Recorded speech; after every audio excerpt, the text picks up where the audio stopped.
Hi everyone! It's been a little while. Our time here in Japan has been flying by, and while we're still in the middle of the very lengthy visa process, we do have a lot of fun little updates to share.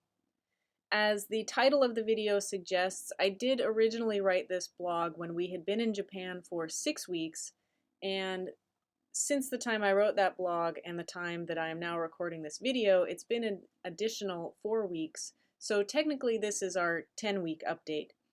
Mostly we've just been staying very busy, as I'll explain, but also I was just waiting for this light to arrive so I could make some better quality videos. The four things I'm going to cover in this video are our first impressions of Omishima, how we're settling in, a little bit about the first Akiya abandoned house that we're buying, and where we are at with the startup visa process. Before I get started, I'm just going to point out that I will actually be reading through the blog that I wrote. I've been asking for feedback from people, and while a good portion tend to like to read the blogs and go through the photos at their own pace, there's a large percentage who actually prefer to listen to the videos. Maybe they're listening to it like a podcast or something. So I am actually going to go through and be reading the blog that I wrote, as well as just adding some additional commentary. If you are one of those who prefers to read the blog, you can just head on over to bentonhomestead.com and click on the travel journal, which will have this full post. I'm going to start off by saying that Omishima is the little island that already feels like home.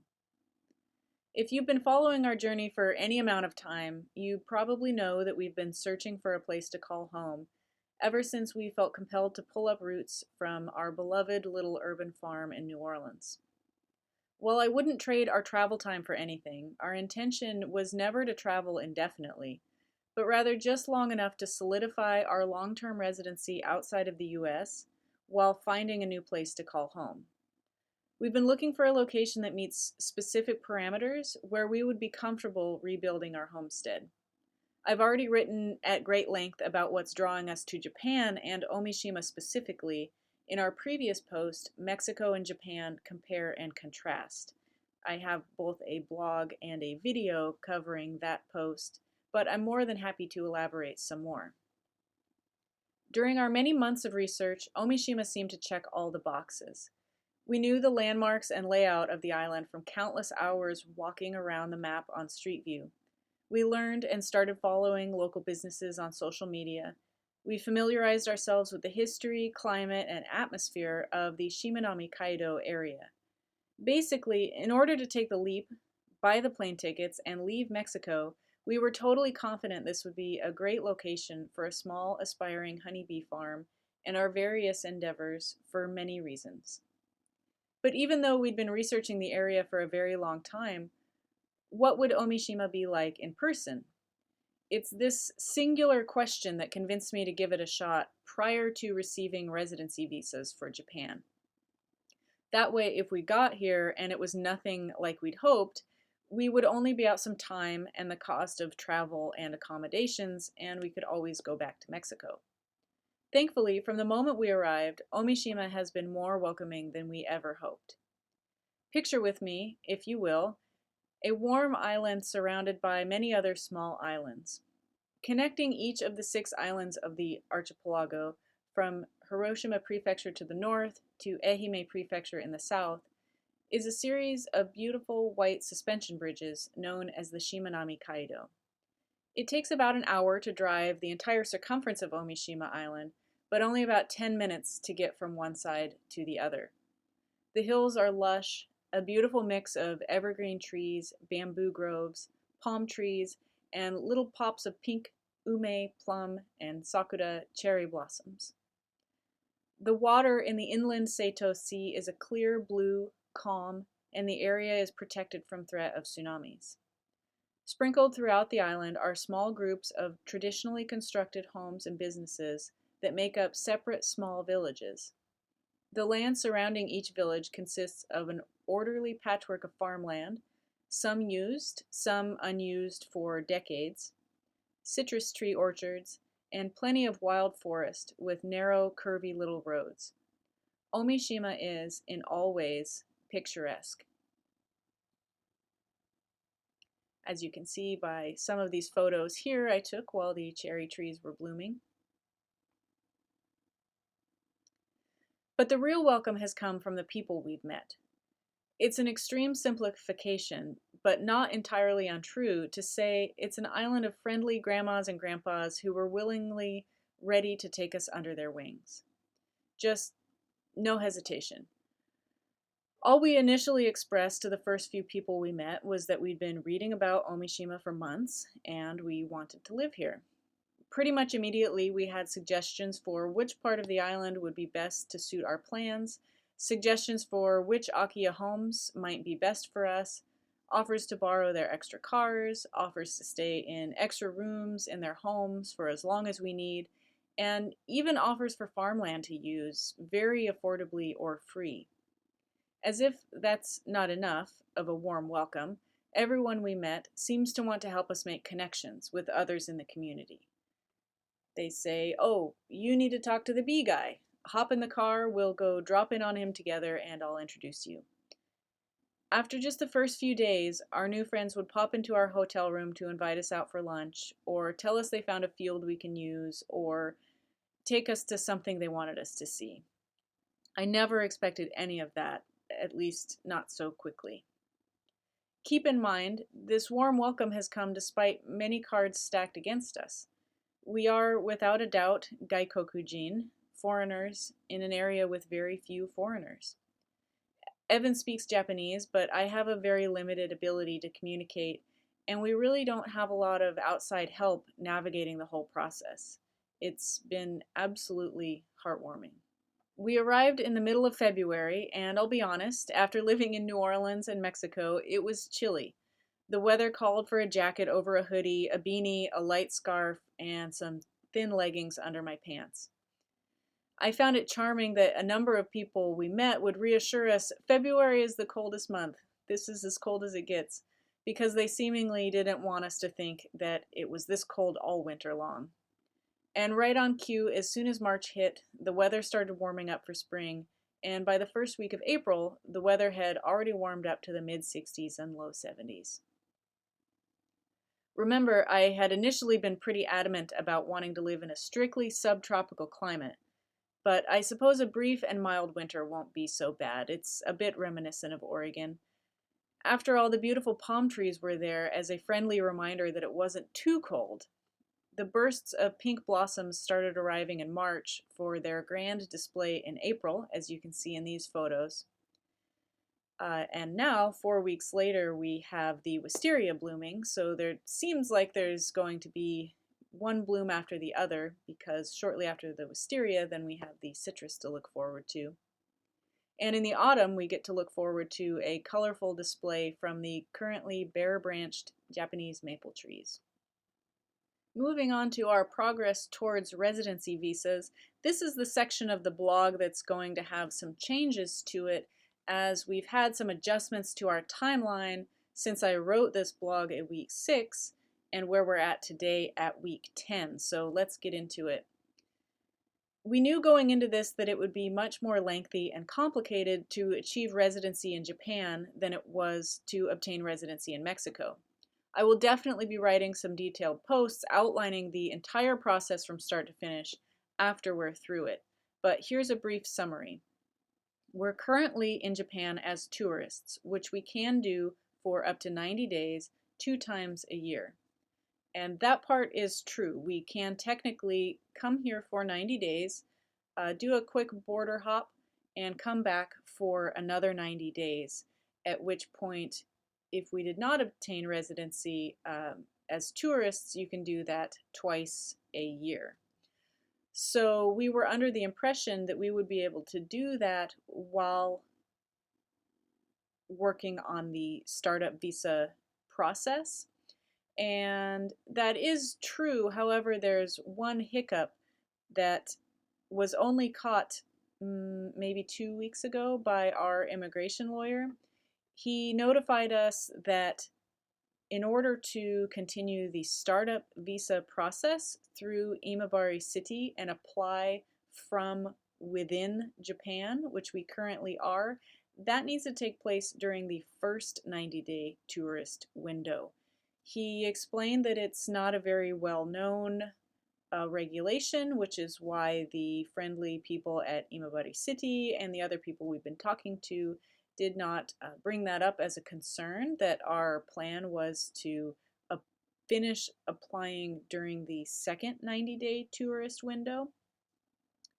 Apparently, if you leave and return for a second 90-day tourist window, you cannot finish the startup visa process from within Japan. We would have to then leave the country and apply from outside.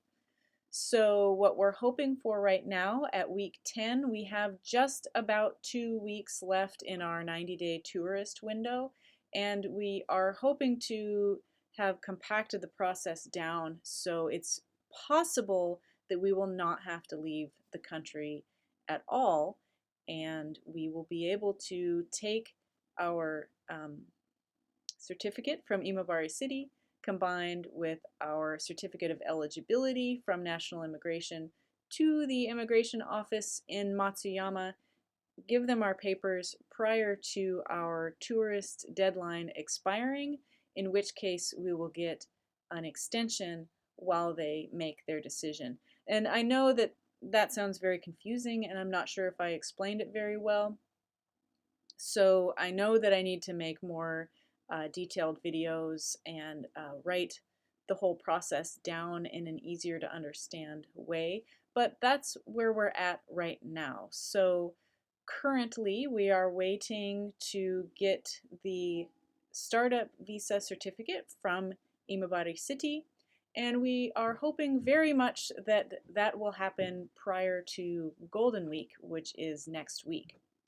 Once Imabari City officially stamps approval on our business plan, they give us that certificate, and that is essentially their way of putting in a good word for us.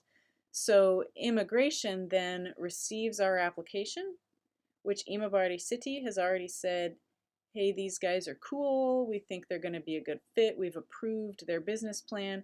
Immigration is going to look at that, and according to our immigration lawyer, they're not going to have to look at it so closely as they would someone who has not gone through the startup visa process, working very closely with either a city or a prefecture that offers the startup visa. Because this is a relatively new program that's not offered nationwide. So that's another one of the reasons that we initially chose Imabari City, and then we found Omishima from that. So I hope that that makes sense.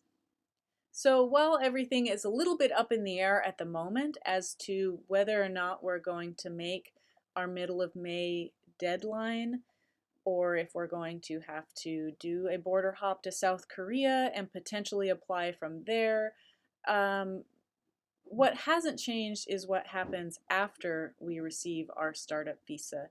And that gives us residency for 6 months. It allows us to do all kinds of things that we can't do as tourists, such as open a bank account, register a vehicle, get a Japanese phone and phone number, and establish our business, as well as many other things. So ironically, buying a house is one of the few things that we can do as tourists, which I'll get to in the next section.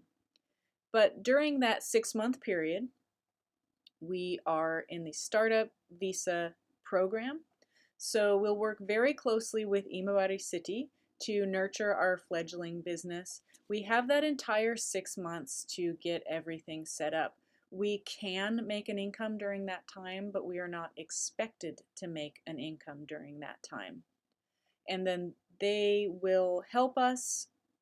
I'm a little uncertain on how that works, but I believe they're going to give us some sort of certificate that when we then go to immigration and say our 6-month startup time is up, we would like to now formally apply for the business manager visa, then we will also have Imabari City's stamp of approval for that as well. So while the startup visa has been a lot of extra work here at the beginning, it seems to me that it's going to be 100% absolutely worth all this work, as theoretically it should make the launch, the nurturing and the launch of our business significantly easier. And lastly, I'm sure you know already that we are in the process of buying our first house here, which, as I mentioned already, is one of the few things that we can do prior to receiving a residency. You can buy a house in Japan as a tourist. In fact, from what I've read online, you don't even necessarily have to be here in person to purchase a house as a foreigner in Japan. But since we are looking at the Akiya abandoned houses that have been empty for some time, we definitely wanted to see them in person prior to making any sort of commitment. So we saw a number of the houses that we had been looking at online, and we chose which one we wanted to start with. We have put down a deposit and signed a contract. At this point, all we're waiting on is for a document to arrive from the US from a notary, and we'll give that to our real estate agent and finish the process. It's hopefully going to arrive next week, so we may have this done and finalized in the next week or two. That being said, the owner has been very gracious, and as soon as we put the deposit down, he gave us the keys and said we can start doing whatever we want. So that was part of the reason that we decided, we weighed all our options and said, well, we can buy this house now before we get residency, and having that extra time to work on it is really, really going to be helpful for the next steps of our business plan. So we did it. That's what we're doing, and we're spending basically any of our free time going over there and cleaning things out. I've already got some videos up cleaning out the garage and cleaning out the side yard, and even though we don't technically even own the house yet, we don't have residency here yet, we've made a lot of progress. And in fact, tomorrow will be our first day going in to work on the inside of the house. So this house is 70 years old. It was built in 1953 and has been vacant for 10 years. We started by working on the garage. It's a huge garage, and we have a couple different ideas for what we want to do with this garage and this house, but even though what we can do with it is flexible, and so we have a couple of different options, our current plan is to turn the garage into a super cute roadside farm stand, and the house is going to be our first guest house rental. So farm stands are more common here.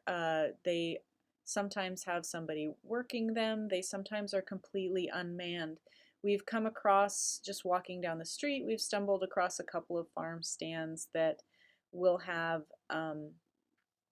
fresh produce, various items, and no one working them. They have a little cash box that you put your money into, and sometimes they have a sign that says, please write down what you purchased. So we're not sure exactly how our farm stand will work, but it's definitely a cute building for that purpose. And also, it's just such a huge building and a big space, and we won't be able to start the farm stand right away. So it's going to serve another purpose in the meantime as a perfect workshop for where we'll be building our beehives. All right, that concludes this video covering our first 10 weeks in Japan. So I hope you feel a little more updated about where we are. I'm documenting literally everything with photographs as well as our rough attempts at learning to incorporate video.